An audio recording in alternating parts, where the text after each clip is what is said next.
Hello दोस्तों, आपका स्वागत है मेरे यूट्यूब चैनल में। आज हम बात करेंगे इसरो का VSSC Vikram Sarabhai space centre का जो एग्ज़ाम हुआ था उसको प्रीवियस ईयर में जो एग्ज़ाम हुआ था हमारा 22/12/2012 को एग्ज़ाम हुआ था, जो 1.5 घंटा का एग्ज़ाम था और उसमें 50 क्वेश्चन था। हम बात करेंगे टेक्नीशियन भी फीटर पोस्ट के लिए रिटन टेस्ट हुआ था। देख लीजिए, ये विक्रम साराभाई स्पेस सेंटर है और बुकलेट सीरीज़ यहाँ पर डी दिया गया है। तो हम भी इसरो के जितना प्रीवियस ईयर है सबको हम डिस्कस करेंगे। जैसे 3 वीडियो को हम डिस्कस कर चुके हैं ISRO space application centre SSC Ahmedabad को। यदि आपने नहीं देखा है तो जाके आप देख सकते हैं, और चैनल पर पहली बार आया होंगे तो सब्सक्राइब कर दीजिएगा। और फीटर निम्मी MCQ सीरीज़ को नहीं देखा, इसमें फीटर की ट्रेड के निम्मी के क्वेश्चन को डिस्कस किया गया है 1 सेमेस्टर से लेके 4 सेमेस्टर तक। तो आप वो जाके उसको देख सकते हैं, प्लेलिस्ट में बन चुका है। तो हम आपको बता दें कि इसरो का VSSC जो एग्ज़ाम होने वाला है 2023 में, उसका डेट क्लियर कर दिया गया है। उसका डेट है 20 अगस्त को है। उसका डेट 20 अगस्त को है 2023, 20 अगस्त 2023 को तिरुवनंतपुरम में। तो हम इसलिए डिस्कस करते हैं कि इसरो के एग्ज़ाम के लिए सबसे पहले ज़रूरी होता है उसका प्रीवियस ईयर क्वेश्चन, चाहे इसरो के कोई डिपार्टमेंट का हो, चाहे इसरो VSSC हो, SDSC हो, IPRC हो, URSC हो, SSC हो, IPRC हो, कोई हो, उसे सबका क्वेश्चन सेम ही रहता है। यदि आपने प्रीवियस ईयर कर लिया तो आपके 50% से एभव तैयारी हो जाएगी। चलिए तो हम शुरू करते हैं। ये देखिए, हमारा क्वेश्चन 50 क्वेश्चन दिया गया था, 50 क्वेश्चन दिया गया इसमें। चलिए शुरू करते हैं इसको 1 नंबर क्वेश्चन से। ये देखिए हमारा कि Vikram Sarabhai space centre technician भी फीटर के क्वेश्चन पेपर हैं। चलिए तो शुरू करते हैं। 1 नंबर क्वेश्चन से क्या कह रहा है, एक शंकु का आधार व्यास 16 सेंटीमीटर और ऊंचाई 24 mm है, तो शंकु का आयतन ज्ञात करना है। तो शंकु का आयतन का फॉर्मूला क्या होता है, शंकु का आयतन बराबर होता है 1/3 पाई r²h। तो 1/3 पहले लिखेंगे, उसके बाद पाई का मान होता है 22/7 गुने आधार। देखिए आधार और रेडियस निकालना है। तेरा आधार यहाँ पर 16 है तो रेडियस हमारा 8 हो जाएगा, रेडियस हमारा 8 हो जाएगा। और ऊंचाई देखिए, ऊंचाई हमारा यहाँ mm में दिया गया है 24 mm में। तो यहाँ mm को सेंटीमीटर में बदलेंगे तो 2.4 सेंटीमीटर होगा, और इसको कैलकुलेशन करेंगे तो हमारा आता है 160.9 आएगा, 160.9 आएगा, जो कि यहाँ पर ऑप्शन में दिया ही नहीं है। तो ये ऑप्शन हमारा गलत है। आप कैलकुलेशन करके देख सकते हैं, आपको 160.9 आएगा। तो ये क्वेश्चन हमारे यहाँ ऑप्शन यहाँ पर गलत है। इसका आंसर हो जाएगा 160.9 सेंटीमीटर। चलिए सेंटीमीटर। चलिए नेक्स्ट क्वेश्चन की ओर चलते हैं। चलिए नेक्स्ट क्वेश्चन की 2 नंबर क्या कह रहा है कि अस्थाई बंधन के लिए निम्नलिखित में से किसका उपयोग किया जाता है। इंग्लिश देखते हैं। State which the following use of permanent fasting. Permanent fasting हमारा कौन सा है, ऑप्शन देखते हैं। स्टड है, की है, पिन है या रिवेट है। तो अस्थाई बंधन हमारा कौन सा होता है, तो रिवेट हमारा होता है, रिवेट होता है। अस्थाई बंधन रिवेट होता है। चलिए तो इसका आंसर क्या हो जाएगा, इसका आंसर डी हो जाएगा। चलिए नेक्स्ट क्वेश्चन की ओर चलते हैं, 3 नंबर की ओर। चलिए नेक्स्ट क्वेश्चन 3 नंबर क्या कह रहा है हमारा कि प्रतिच्छेदी शाफ्टों को जोड़ने के लिए प्रयुक्त गियर का नाम क्या है। मतलब इंटरसेक्टिंग शाफ्ट को कनेक्ट करने के लिए कौन सा गियर हमारा प्रयोग किया जाता है। ऑप्शन देखते हैं। ऑप्शन क्या है हमारा, ए में कुंडलिनी, इंग्लिश देखेंगे हम, हिंदी में थोड़ा। ए देखेंगे हेलिकल गियर, बी है बेवल गियर, सी है स्पर गियर और डी है रैक और पिनियन। तो हम जानते हैं कि इंटरसेक्टिंग शाफ्ट को कनेक्ट करने के लिए हम बेवल गियर का प्रयोग करते हैं। तो ऑप्शन नंबर क्या हो जाएगा, 3 का ऑप्शन नंबर बी हो जाएगा, बेवल गियर। बी हो जाएगा बेवल गियर। बेवल गियर का प्रयोग हम पावर को 90 डिग्री में ट्रांसमिट करने के लिए करते हैं। इसका यूज़ कहाँ होता है, तो रैचेट ब्रेस्ट ड्रिल मशीन पर किया जाता है। चलिए नेक्स्ट क्वेश्चन की ओर चलते हैं, 4 नंबर की ओर। चलिए तो नेक्स्ट क्वेश्चन की ओर चलते हैं हम। क्या है हमारा 4 नंबर क्वेश्चन कि 4 नंबर क्वेश्चन कि 1 माइक्रोन कितने सेंटीमीटर के बराबर होता है। तो 1 माइक्रोन हमारा होता है 1/10,000 सेंटीमीटर के बराबर होता है। तो ऑप्शन नंबर यहाँ से क्या हो जाएगा, ऑप्शन नंबर यहाँ से डी करेक्ट होगा।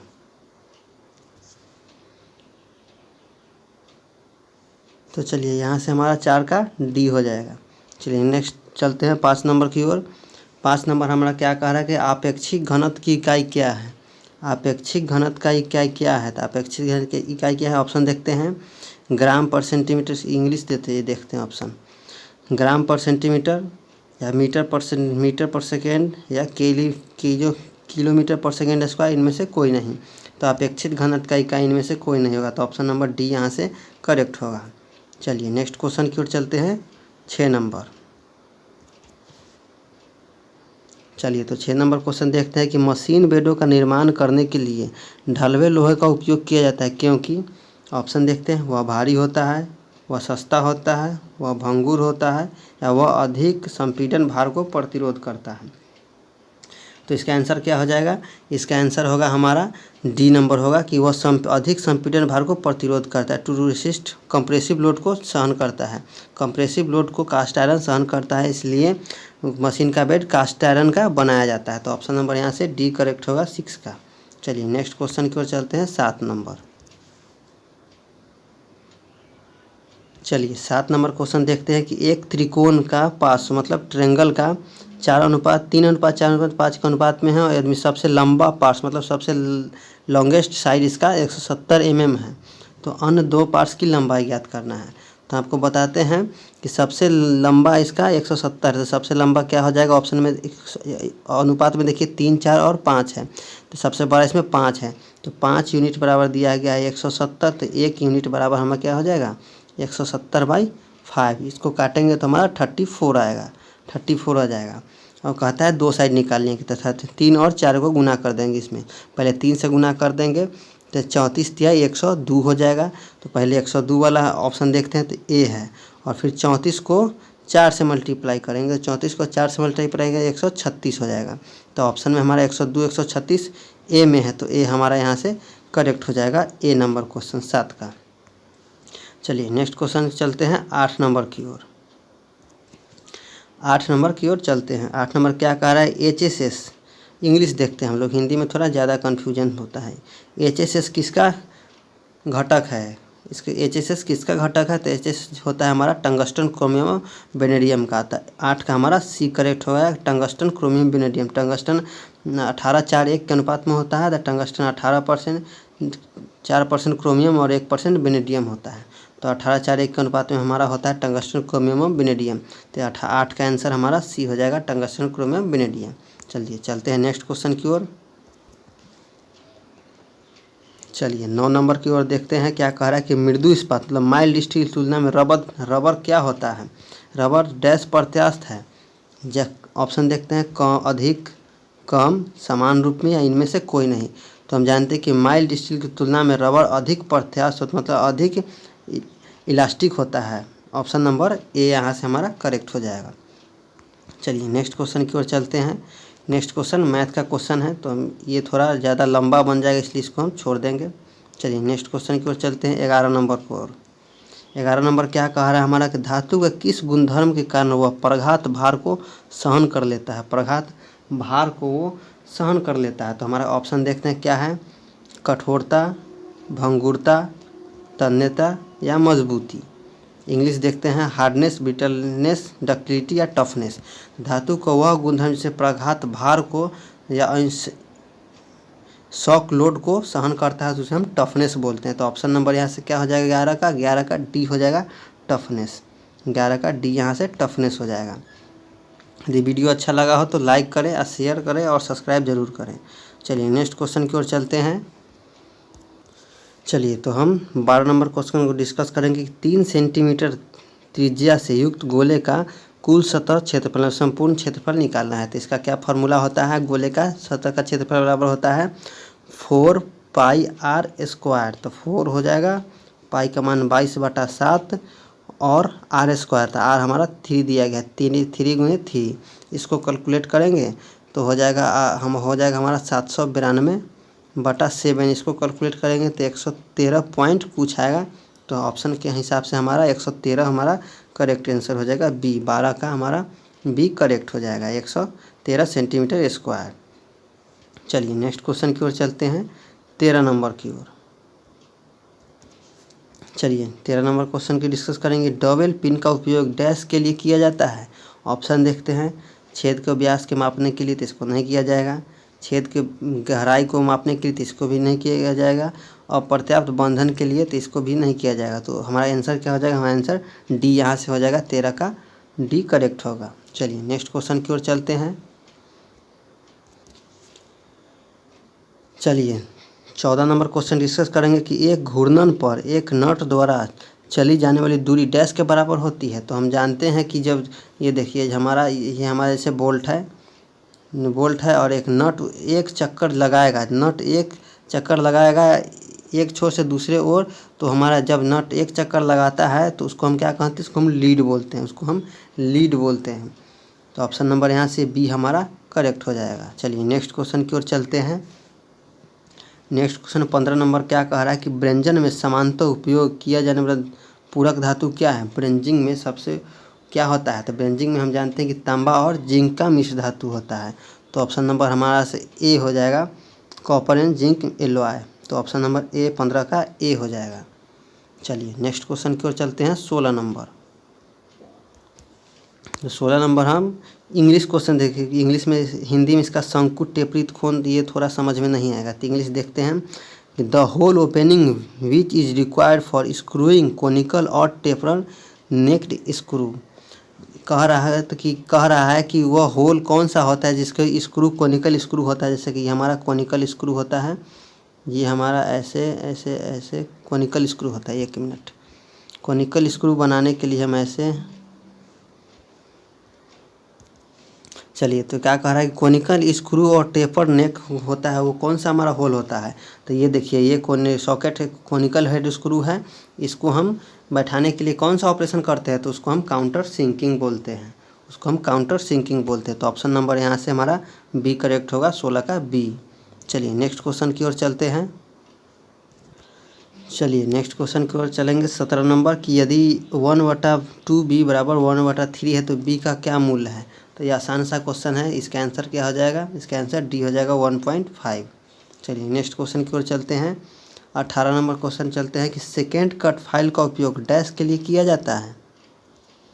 देखते हैं कि सेकेंड कट फाइल का उपयोग डैश के लिए किया जाता है। तो हम जानते हैं कि सेकेंड कट फाइल का यूज हम फिनिशिंग के लिए करते हैं। ऑप्शन नंबर बी यहाँ से हमारा करेक्ट हो जाएगा, फिनिशिंग के लिए। चलिए नेक्स्ट क्वेश्चन की ओर चलेंगे। चलिए नेक्स्ट क्वेश्चन की ओर चलते हैं। 19 नंबर क्या कह रहा है कि रिवेट छेद केंद्र से प्लेट छोर तक की न्यूनतम दूरी क्या है। तो रिवेट छेद केंद्र से प्लेट तक की न्यूनतम दूरी हमारा 2D होता है। तो ऑप्शन नंबर हमारा यहाँ से सी हो जाएगा, 19 का सी 2D होगा। चलिए नेक्स्ट क्वेश्चन की ओर चलते हैं। क्या कह रहा है नेक्स्ट क्वेश्चन 20 नंबर में कि इंग्लिश देखेंगे। Dash is an example of transition fit में ट्रांजिशन फिट का एग्जाम्पल कौन है। तो ऑप्शन देखते हैं, running fit, expansion fit, ringing fit या श्रिंकेज फिट। तो ट्रांजिशन फिट का एग्जाम्पल हमारा कौन सा हो जाएगा, तो एक्सपेंशन फिट हो जाएगा। ऑप्शन नंबर बी यहाँ से करेक्ट हो जाएगा, ऑप्शन नंबर बी करेक्ट होगा। चलिए इसका आंसर बी हो जाएगा। चलिए नेक्स्ट क्वेश्चन की ओर चलते हैं। 21 नंबर 21 क्या कह रहा है कि एक बस के पहिए का व्यास 1 मीटर और वह RPM 540 पर घूर्णन करता है, तो बस की गति ज्ञात करनी है। चलिए तो 21 नंबर थोड़ा लंबा बन जाएगा, इसलिए हम आपको आंसर बताते हैं। 21 नंबर का आंसर हो जाएगा ए, 101.37 किलोमीटर प्रति घंटा। चलिए नेक्स्ट क्वेश्चन की ओर चलते हैं हम 22 नंबर की ओर। 22 नंबर क्या कह रहा है हमारा, देखते हैं। 22 नंबर की square head bolt are generally used for, मतलब स्क्वायर हेड बोल्ट का जनरली यूज हम किस लिए करते हैं। ऑप्शन देखते हैं, fixing machine at appropriate place of workshop, या बी में है फिटिंग हैवी इलेक्ट्रिक मोटर, या सी में है heavy place where including space of deficiency of fixing spanner, या डी में है फिटिंग इन स्लॉट। तो इसका आंसर क्या हो जाएगा, तो इसका आंसर बी हो जाएगा, भारी विद्युत मोटर को फिट करने के लिए हम स्क्वायर हेड बोल्ट का यूज हम करते हैं मोटर में। चलिए तो इसका आंसर बी हो जाएगा, इसका इसरो ने भी इसको बी माना है करेक्ट। चलिए नेक्स्ट क्वेश्चन की ओर चलते हैं। क्या कह रहा है नेक्स्ट क्वेश्चन 23 नंबर आसान सा क्वेश्चन है कि एक माइक्रोमीटर का सबसे कम काउंट, मतलब लिस्ट काउंट क्या होता है। तो हम जानते हैं कि माइक्रोमीटर का लिस्ट काउंट 0.01 mm होता है। तो ऑप्शन नंबर यहाँ से सी करेक्ट होगा, 23 का। चलिए नेक्स्ट क्वेश्चन की ओर चलते हैं। चलिए तो 24 नंबर क्वेश्चन को देखते हैं कि धातु के बड़ी मात्रा में निकालने के लिए उपयोग की जाने वाली फाइल कौन सी है। धातु को बड़ी मात्रा में निकालने के लिए कौन सा फाइल उपयोग किया जाता है। ऑप्शन देखते हैं, smooth file, second cut file, bastard file या ट्रेंगुलर फाइल। तो धातु को बड़ी मात्रा में निकालने के लिए हम वहाँ बास्टेड फाइल का प्रयोग करते हैं। तो ऑप्शन नंबर यहाँ से हमारा सी करेक्ट होगा, 24 का सी करेक्ट होगा। चलिए नेक्स्ट क्वेश्चन की ओर चलते हैं। 25 नंबर है 5/8 को दशमलव पद्धति में परिवर्तित करना है। तो ये आसान सा क्वेश्चन है कि 5/8 करेंगे और इसको 8 से डिवाइड करेंगे, 5 में 8/5 में डिवाइड करेंगे तो पहले पॉइंट देंगे तो 0, तो 8 छक 48, 8 छक 48 हो जाएगा।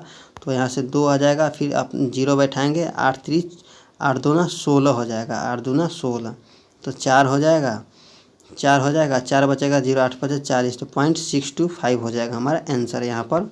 तो ऑप्शन नंबर बी यहाँ करेक्ट हो जाएगा। चलिए नेक्स्ट क्वेश्चन की ओर चलते हैं।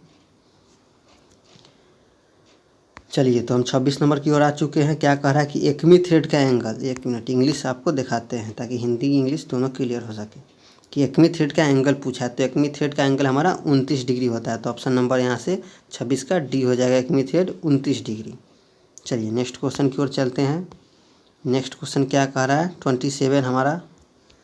तो चलिए देखते हैं 27 नंबर क्वेश्चन क्या कह रहा है कि thread is lead screw on a lathe is dash. मतलब लेथ में लीड स्क्रू पर कौन सा थ्रेड होता है। तो लेथ में लीड स्क्रू पर हमारा वही एकमी थ्रेड होता है। एकमी थ्रेड का एंगल कितना होता है, तो 29 डिग्री होता है। और नक्कल थ्रेड का 0 डिग्री होता है और मीट्रिक थ्रेड का 60 डिग्री होता है और BSW, BSP और BSF का 55 डिग्री होता है।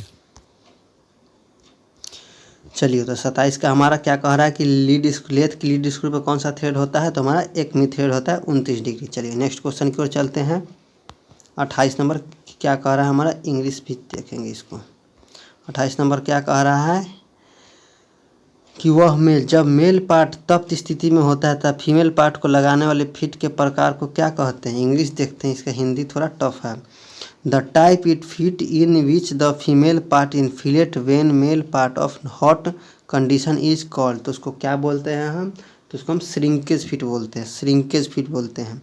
ऑप्शन नंबर यहाँ से डी करेक्ट होगा 28 का। कह रहा है कि गर्म कंडीशन में जो फीमेल पार्ट्स में मेल पार्ट्स को करना होता है, तो फिट करना होता है, तो वहाँ कौन सा फिट होता है, तो हमारा श्रिंकेज फिट होता है। श्रिंकेज फिट बैलगाड़ी पर जैसे कि पहिए पर रिम जो चढ़ता है वो श्रिंकेज फिट का उदाहरण के अंतर्गत चढ़ता है। तो ऑप्शन नंबर यहाँ से 28 का डी हो जाएगा। चलिए नेक्स्ट क्वेश्चन की ओर चलते हैं। चलिए तो हम 29 नंबर की ओर देखते हैं कि द एंगल इफ प्रीक पंच, मतलब प्रीक पंच का एंगल कितना होता है। तो हम जानते हैं प्रीक पंच 2 प्रकार का हमारा होता है, एक 60 डिग्री प्रीक पंच और 30 डिग्री प्रीक पंच। तो यहाँ प्रीक पंच यहाँ 30 डिग्री वाला है, 30 डिग्री वाला है प्रीक पंच। और यहाँ 60 डिग्री होता है, उसको हम डॉट पंच बोलते हैं। 60 डिग्री जो होता है हमको उसको हम डॉट पंच बोलते हैं, 30 डिग्री को प्रीक पंच बोलते हैं और 90 डिग्री को हम सेंटर पंच बोलते हैं। तो इसका आंसर क्या हो जाएगा, प्रीक पंच का एंगल 30 डिग्री हो जाएगा। ऑप्शन नंबर बी करेक्ट होगा 29 का। चलिए नेक्स्ट क्वेश्चन चलते हैं 30 की ओर। चलिए 30 नंबर की ओर आ चुके हैं। क्या कह रहा है कि छेद को बड़ा करने के लिए, इंग्लिश देखते हैं यार, the file used of die maker of enlarging the hole. मतलब डाई मेकर्स में होल को बड़ा करने के लिए किस फाइल का यूज करते हैं। ऑप्शन देखते हैं, swing pattern file, warding file, needle file और रोटरी फाइल। तो हम जानते हैं कि स्विंग डाई मेकर्स में हम होल को बड़ा करने के लिए हम वहाँ पर रोटरी फाइल का इस्तेमाल करते हैं। तो ऑप्शन नंबर यहाँ से हमारा डी करेक्ट हो जाएगा, 30 का डी, रोटरी फाइल। चलिए नेक्स्ट क्वेश्चन की ओर चलते हैं। 31 नंबर चलते हैं। यहाँ पर क्या कह रहा है 31 number, in engineering drawing in the welding symbol is fillet weld. मतलब इंजीनियरिंग ड्राइंग में वेल्डिंग का, फिलेट वेल्डिंग का कौन सा सिंबल है। तो फिलेट वेल्डिंग का हमारा ऑप्शन क्या हो जाएगा, सी हो जाएगा, ये त्रिभुज वाला फिलेट वेल्डिंग का हो जाएगा। ऐसे आपको पता हो तो कमेंट जरूर कीजिएगा। इसरो ने यहाँ पर सी को करेक्ट माना है। चलिए नेक्स्ट क्वेश्चन की ओर चलते हैं। 32 नंबर। चलिए 32 नंबर की ओर चलते हैं। क्या कह रहा है कि निम्नलिखित बियरिंग में किसमें बियरिंग दाब शाफ्ट के अक्ष के परपेंडिकुलर दिशा में कार्य करता है। तो लंब दिशा में परपेंडिकुलर दिशा में कार्य करता है। तो ऑप्शन देखते हैं हम, general bearing, foot step bearing या थ्रस्ट बियरिंग हो जाएगा, और ये बॉल बियरिंग। तो इसका आंसर क्या हो जाएगा? इसका आंसर होगा 32 का ए हो जाएगा, general bearing. Option number A यहाँ से करेक्ट होगा कि बियरिंग के किस दाब प्रेशर शाफ्ट के अक्ष के लंबवत दिशा में कार्य करता है, तो हमारा जनरल बियरिंग हो जाएगा। चलिए नेक्स्ट क्वेश्चन की ओर चलते हैं, 33 नंबर। चलिए 33 नंबर क्वेश्चन को डिस्कस करेंगे हम। अब क्या कहा है 33 नंबर की, घर्षण प्रक्रिया मतलब ग्राइंडिंग प्रोसेस में कम खर्च में किस सहिष्णुता ग्रेड को प्राप्त किया जा सकता है, वह कौन सा होता है? मतलब कि the tolerance grade which of the obtained economically by grinding process. मतलब ग्राइंडिंग प्रोसेस में हमारा कौन सा दिया जाता है? Tolerance grade. हम जानते हैं कि टॉलरेंस ग्रेड हमारा 18 प्रकार का होता है। IT 0 से IT 00 से IT 16 तक, IT 0000 होता है, फिर IT 0 होगा, फिर IT 1 से लेके 16 तक होता है, कुल 18 प्रकार के। तो हमारा ग्राइंडिंग प्रोसेस, ग्राइंडिंग में हमारा कौन सा फिनिशिंग प्रोसेस टॉलरेंस ग्रेड होता है? तो ग्राइंडिंग प्रोसेस में हमारा IT 6 होता है, IT 6 होता है। जैसे आपको, मुझे इस क्वेश्चन पर डाउट है, यदि आपको पता हो तो कमेंट जरूर करें। ऐसे हमारे अनुसार से B होना चाहिए, IT 6। चलिए नेक्स्ट क्वेश्चन की ओर चलते हैं, 34 नंबर। चलिए 34 नंबर क्या कह रहा है कि डायमीटर 30 H7D9 में D9 क्या है? तो D9 हमारा क्या होता है? तो D9 हमारा होता है शाफ्ट का साइज होता है। ऑप्शन नंबर बी यहाँ से करेक्ट हो जाएगा। और 30 क्या होता है? 30 हमारा मीट्रिक साइज होता है। और H क्या होता है? होल साइज होता है, होल का साइज होता है H7, और D होता है हमारा शाफ्ट का साइज। तो ऑप्शन नंबर बी यहाँ से करेक्ट हो जाएगा, 34 का बी। चलिए नेक्स्ट क्वेश्चन की ओर चलते हैं। चलिए तो हम 35 नंबर की ओर चलते हैं कि यदि 240 mm पिच वृत्त व्यास के किसी गियर में 40 दांत है तो उस गियर का मॉड्यूल बताना है। तो उस गियर का मॉड्यूल बताना, हम जानते हैं कि मॉड्यूल बराबर फॉर्मूला होता है D/T होता है, D/T। तो मॉड्यूल D हमारा कितना है? 240 है, और टूथ हमारा कितना है? गियर के दांत 40 है। 240 से 40 को कैलकुलेट डिवाइड करेंगे तो हमारा 6 हो जाएगा। तो मॉड्यूल हमारा 6 हो जाएगा। तो ऑप्शन नंबर यहाँ से D करेक्ट हो जाएगा। मॉड्यूल बराबर होता है D/T, इसको फार्मूला है। तो पिच वृत्त व्यास कितना है हमारा? 240/40, टीथ 40, तो इसको कैलकुलेट करेंगे तो 6 हो जाएगा। तो ऑप्शन नंबर यहाँ से D हमारा 35 का करेक्ट हो जाएगा। चलिए नेक्स्ट क्वेश्चन की ओर चलते हैं। चलिए 36 नंबर देखते हैं कि 10 × 12 × 14 फीट के एक मकान के कमरे में रखा जा सकने वाला दंड की सर्वाधिक लंबाई क्या है? तो हम लोग इसको डिस्कस नहीं करेंगे। ये हमारा, इसका आंसर क्या हो जाएगा? 36 का आंसर हो जाएगा हमारा 20.96 फीट हो जाएगा। क्योंकि टाइम ज़्यादा लग जाएगा, हम टेक्निकल की ओर ज़्यादा ध्यान देंगे। तो ऑप्शन नंबर सी यहाँ से करेक्ट हो जाएगा। आप इसको कैलकुलेट कर सकते हैं। चलिए नेक्स्ट क्वेश्चन की ओर चलते हैं। 37 नंबर क्वेश्चन की ओर क्या कह रहा है 37 number, in mass production part made of definite limit of year is called.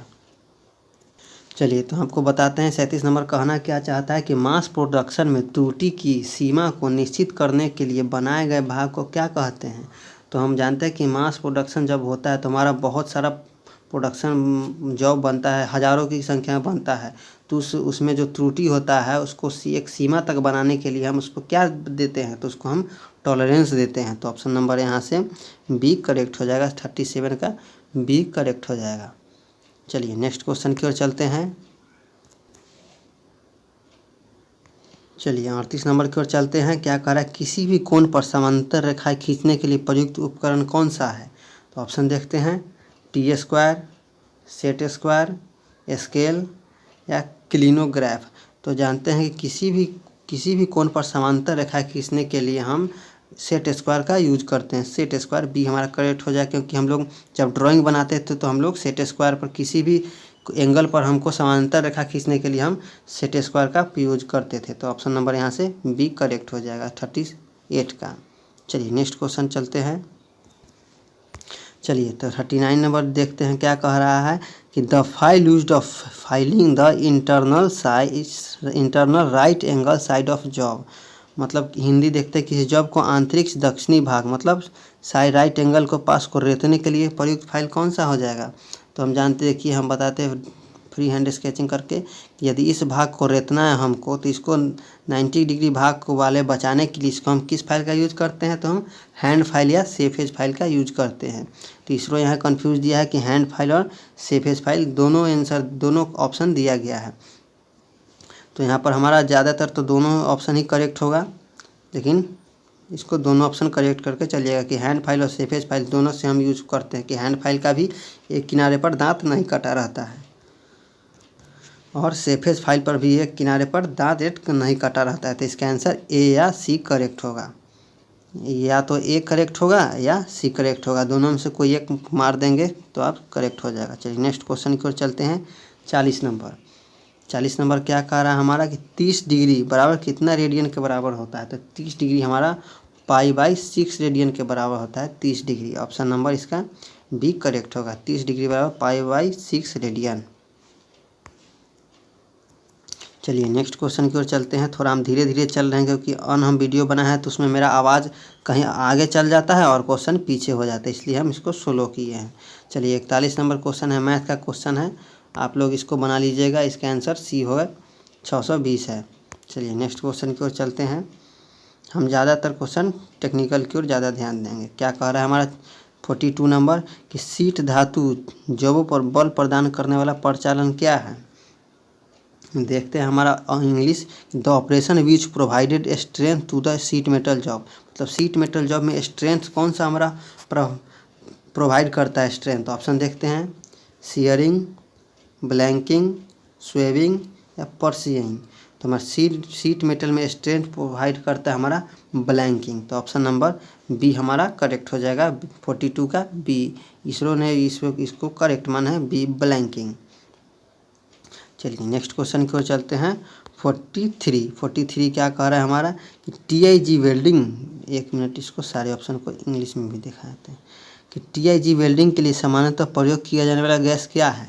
TIG welding के लिए प्रयोग किया जाने वाला गैस क्या है। ऑप्शन देखते हैं, एसिटिलीन, हाइड्रोजन, आर्गन और ये सभी। तो हम जानते हैं TIG वेल्डिंग में हमारा आर्गन का यूज किया जाता है, आर्गन का। ऐसे TIG का फुल फॉर्म होता है tungsten inert gas welding, tungsten inert gas welding. तो उसमें हम आर्गन का प्रयोग करते हैं। ऑप्शन नंबर सी करेक्ट होगा यहाँ से।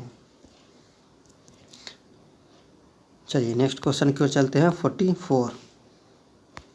44 क्या कह रहा है कि जिग का प्रयोग डैश के लिए किया जाता है। तो हम जानते हैं कि जिग का प्रयोग हम टूल को होल्ड करने और लोकेट करने और गाइड करने के लिए किया जाता है, और इसको पकड़ने उसको गाइड करने के लिए किया जाता है। तो ऑप्शन नंबर यहाँ से डी करेक्ट हो जाएगा। 44 का डी, उपकरण को पकड़ने, रखने और निर्देशन देने के लिए। इंग्लिश में देखते हैं holding and guiding the tool. चलिए तो इसका आंसर क्या हो जाएगा, इसका आंसर डी करेक्ट हो जाएगा। चलिए नेक्स्ट क्वेश्चन की ओर चलते हैं। 45 क्या कह रहा है हमारा कि the volume of cube having of side of a. तो ये ए हमारा दिया गया है तो उसका वॉल्यूम क्या हो जाएगा, आयतन।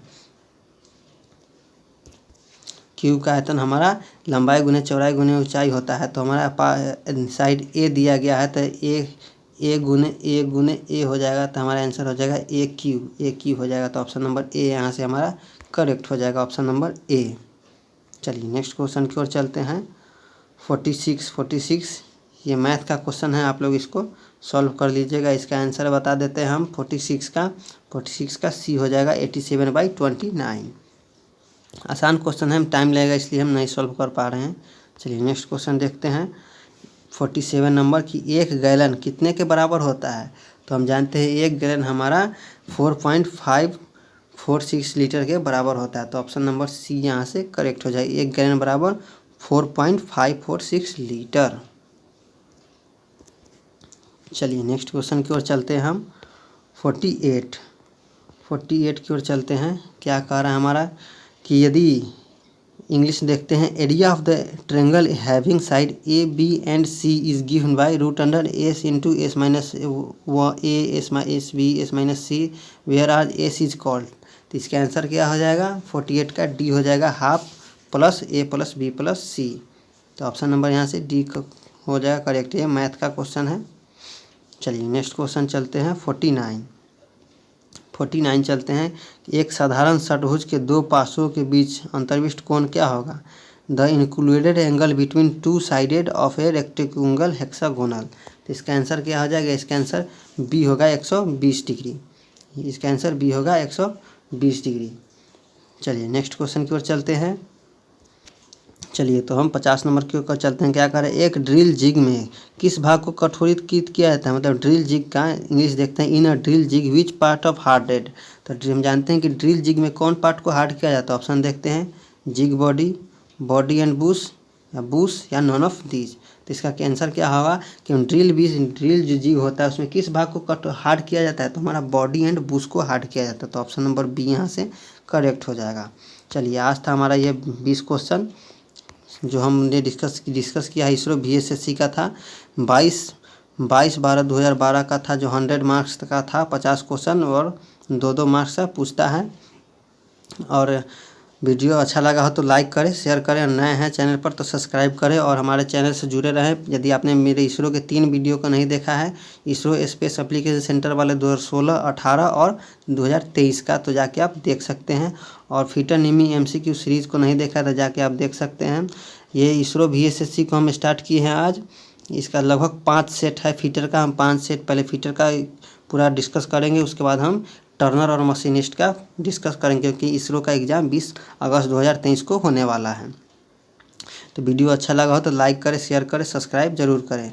और ये देख लीजिए हमारा 22/12/2012 को था। अब नेक्स्ट क्वेश्चन हम 2013 या 14 में जो हुआ था, नेक्स्ट वीडियो में हम VSSC के अगले सेट को लाएंगे।